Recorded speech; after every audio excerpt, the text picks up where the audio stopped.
Earlier in the week, James Ryder and I discovered something we don't want to do. That's get caught in a ring with Chris Pearson. He's one of boxing's rising stars, and he's from right here in Dayton. As James Ryder tells us, his talent is abundant and his goals are ambitious. Growing up in Trotwood, Chris Pearson had his pick of sports: football, basketball, or even baseball. He did well at everything. But instead, he pursued a career in boxing. I excelled from the beginning, it seemed like, in boxing. Basketball, I always felt like I was trying to prove something. I excelled in football too. At an early age, it was clear that's where his future would be the brightest.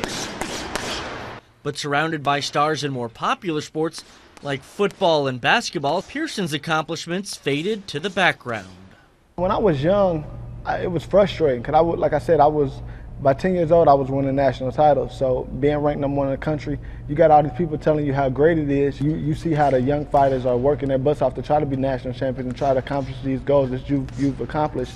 But being from Dayton, boxing wasn't big, so it was like I was doing it, but I would come home and nobody really, I'm not gonna say they didn't care, it's not a big sport here. Not yet, that is, if Pearson has anything to say about it. The 24-year-old fighter had a tremendous amateur career and is off to a 12-0 start as a professional. I look at myself as almost like a pioneer. I hear about a lot of good fighters, but nobody recently who's been at the level that I've been at. So I take it as a responsibility to keep excelling.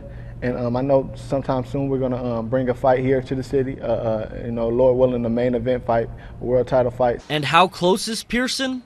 He signed with Mayweather Promotions and fought before the record-setting Pacquiao-Mayweather bout in Las Vegas. And before that fight, Mayweather Promotions CEO Leonard Ellerbe made a big statement about the Dayton native. He said that in the next year, Chris Pearson will be a world champion. So him saying that, in my mind, I know what I'm working towards.